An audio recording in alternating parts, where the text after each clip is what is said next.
My first guest today, Susan Hill. She's with Lifestyle, or she is what? A lifestyle transformer? How do we describe you? Something like, well, how you describe me or the program? Both. Well, I'm a therapist, and I work in a private practice called Robocheck and Thacker Counseling. Okay. We do individual, marriage, and family counseling.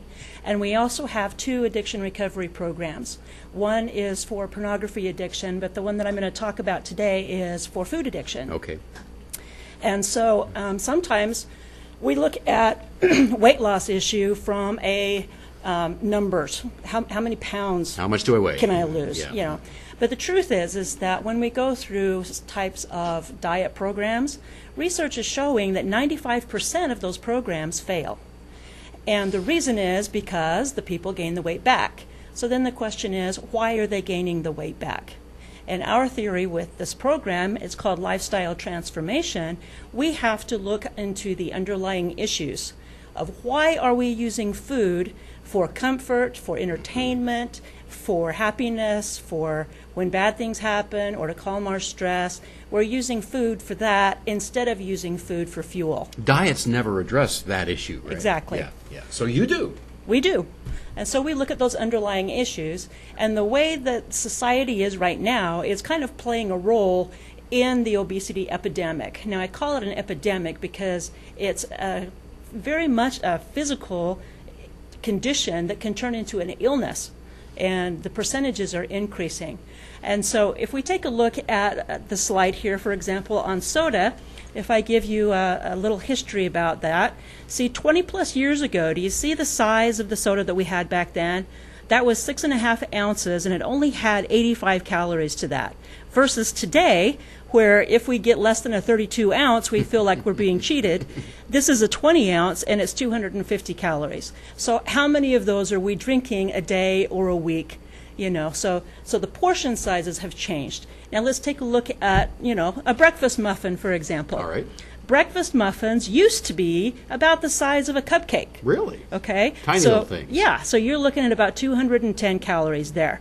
However, today, I mean, you've seen the size of the muffins that you can buy. I love Costco muffins. They're huge. They're huge. And those are about 500 calories, some of them more than that.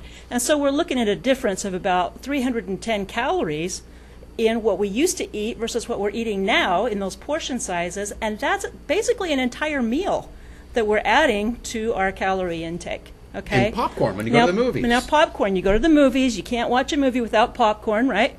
And so in the past, 20 plus years ago, it used to be this size of popcorn, about 5 cups, 270 calories, and now look what we have today. If we don't get the large popcorn, we feel like that, this is the best thing for our money, as much as money as we're paying for the popcorn. And not only that, but if we get the large size, what does that come with? It comes with butter. And it comes with a flavoring. Comes with a free refill. So not only are we eating 1 container of that's larger than what they used to have, but now we're eating 2 containers of that. Okay, so this shows why in our society we've got such an epidemic with obesity and diabetes. And right now, research is showing that about 10% of Americans, adult Americans, have diabetes. 10%. So that's 1 in 10. Now, that's projected by 2050 to be about 30%. Now, 2050, 2050 sounds like a long ways away, but when you consider that that's within my lifetime, then we're talking about our children and our grandchildren. That's not so far away. 30% with diabetes, okay? Now, when you look into the overweight category, there's more than 1/3 of adults in the United States that would be categorized in the obese category. I don't even like that word, but that's what they categorize it in. And 69% of adults right now are in the overweight category. Now, among children, that's 17% of children. So when you take a look at that, 69% of people, what is the issue about the weight? I don't think it's about the weight loss. It's why are we using food for anything besides fuel? And so that's what we look at. The definition of addiction is when we're using a substance or a behavior, because those are addictive too, a substance or a behavior to alter our moods, and then we can't stop. despite it compromising relationships, compromising our finances, our time, our self-esteem, sometimes our job, sometimes our freedom, our health, and we keep doing it anyway. And so we take a look at why are we doing this? What are the underlying parts of that? Okay. You wanted to talk about a brain scan, I believe. I did. This is one of the brain, this is a picture of a brain that's a healthy brain. Now notice how it's very smooth and has kind of rounded edges. That's what a healthy brain looks like. Now, a brain that's affected by addiction, it tends to look like this. Okay? Now, those aren't holes. Those are just places of inactivity that we used to use, but now that we're so used to going to our addiction, such as food, drugs, alcohol, whatever, our brain is changing in how it operates. And so if we can pull that one up again, I mean, you're looking at dysfunction that happens. Our prefrontal cortex is right here in our forehead, and look at all of these symptoms. I mean, we're talking about disconnection and attention span and disorganization, lack of empathy. All of these not only affect us, but they affect our relationships, and we're finding that the answer to addiction is connection. Connecting with other people, connecting with our family, connecting with ourself. If we have a higher power, connecting there. Connection is the key to healing addiction, and when our brain is doing otherwise and basically we're disconnecting, that's just going to make the matters worse. So like when society has negative things to say about people having weight issues, that just tends to increase isolation, disconnection, and that just fuels the problem. Yeah. Is this an American problem? I mean, I travel the world a lot, and I do not see in Europe anywhere near the obesity we have here. I never see a scooter in Europe. Nobody rides, because they walk everywhere, and they ride the subways. To ride the subways, you have to walk down 500 stairs. Exactly. What is it about America? Well, we have so many processed foods, first of all. We're eating out of boxes instead of out of our garden. And we have a higher stress rate. I mean, in Mexico, they have their little time between work and lunch and work again, where siesta. they have that little siesta time. They relax, they de-stress.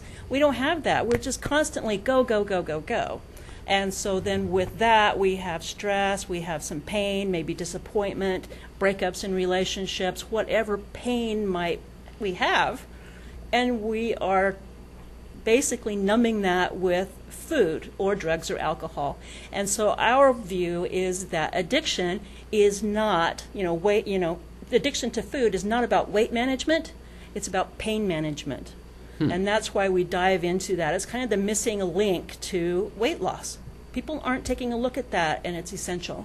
Okay. Well, I think we could talk about this all day. I could, actually. Unfortunately, we're out of time. So if folks want to learn more about the different programs you offer, how can they find you? They can look us up on mypersonaltransformation.com. There's a hyphen between personal and transformation. Okay. So it's mypersonal-transformation.com.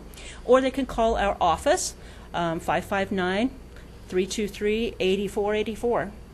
Easy to remember? Easy to remember. About how long does it take for you to change someone's thinking on this? Well, changing someone's thinking and the length of the program are two different things. For addiction to really be treated, we're looking at several years. Our program is an 18-month program. And what that includes is individual therapy, group therapy, very important, especially with the connection piece, psychoeducational classes where we teach you things. We've got workbooks like this that we go through. And then the 12-step program. Those four things show greater success with addiction. And we have the three. The 12-step programs are a dime a dozen. But we have those three components. And then we also have a component for our significant other, because they're also affected by addiction. Our own addiction, for example. They have a trauma there. Like maybe my spouse won't live very long if it's a weight loss or a food addiction issue. So then it's, why do I bother to connect with my spouse if they're just potentially going to pass away on me anyway? Right. So it's a big issue. All right. Susan Hill, thank you for coming in today. No problem. I Thank you appreciate for it. having me. All right, and we'll be back with more on Central Valley Talk.